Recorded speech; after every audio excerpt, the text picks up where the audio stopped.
Oke, selamat pagi. Hari ini kita sedang proses menyetir benih ikan nila yang sudah panen kemarin. Dan ini beberapa larvanya mungkin ada kalau sekitar 5.000 ekor. Karena ini tadinya banyak lumutnya, jadi agak lama. Dan perlu kalian ketahui, untuk beberapa lumut yang bagus ya, dan untuk bisa pakan alternatif juga. Nah, untuk ciri-cirinya seperti ini lumut yang seperti ada di tambak. Ini lumut yang gabus karpet ya, bisa dikatakan lumut kering yang sedang mengambang. Ini juga bisa jadi alternatif untuk benih-benih ikan, cuma juga menjadi bumerang ya bagi benih ikan. Jadi seperti ini dia terperangkap, nggak bisa gerak dan akhirnya mati. Jadi perlu diketahui untuk teman-teman yang mau membenihkan ikan nila atau ikan apapun, hindari benih seperti lumut seperti ini ya. Tapi ini keuntungannya untuk pakan alternatif. Tapi untuk yang sudah besar, ini bagus untuk alternatif ya. Tapi kalau untuk bibit ini kurang bagus karena untuk benih sendiri itu pergerakannya kurang cepat dan untuk konsumsinya masih sedikit. Nah, ini kan seratnya terlalu kasar ya. Kalau untuk lumut yang halus itu bagus. Namun juga jangan terlalu sering dikasih lumut ya, nanti penyerapan terhadap konsentrat atau pakan itu malah sedikit, jadi memperlambat perkembangan dari ikan itu sendiri. Jadi alangkah baiknya untuk masa pertumbuhan ini sebagai sampingan saja, dikasih lumut. Dan untuk pembesaran, untuk pakan pembesaran ini yang sementara ya, pakan sementara atau alternatif. Jika kalian untuk sentratnya sendiri itu masih kendala.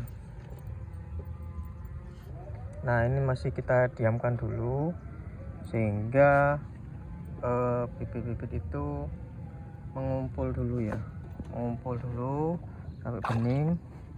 Karena kenapa? Kalau langsung kita proses, dia akan terjerat dalam lumut-lumut karpet ini.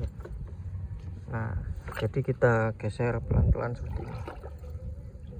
Nah, nanti si benih ini akan berpindah mencari tempat yang bersih. Itu kalau nila.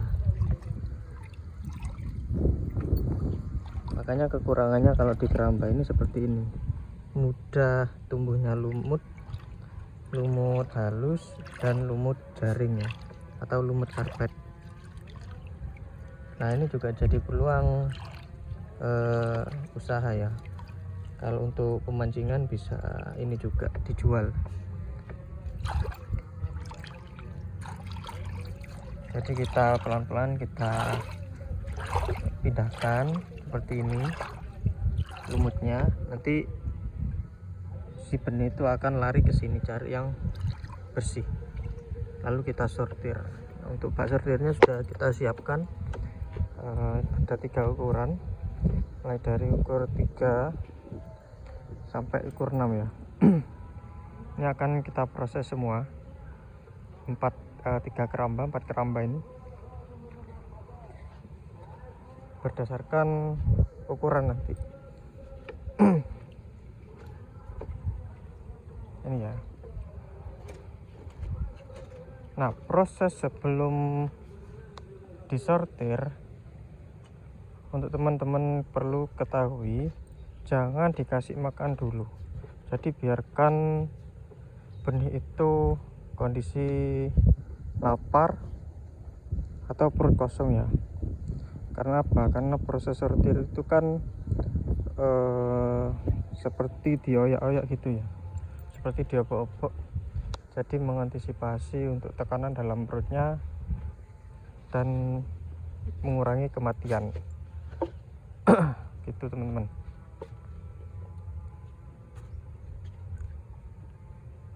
Jadi sementara kita biarkan dulu ya, nanti kita akan sepil kalau sudah selesai. Jadi buat teman-teman sekalian, kalau ada lumut seperti itu di kolamnya, kalau masa pembenihan, masa pertumbuhan, kalau bisa dibuang dulu ya. Atau kalau punya ikan yang besar untuk size konsumsi, bisa dikasihkan untuk pengalihan pakan, untuk alternatif pakan juga. Jadi seperti ini alternatif pakan. Jadi alternatif pakan itu sangat banyak ya untuk nila. Tapi kalau terlalu banyak alternatifnya, pertumbuhan nila akan melambat dan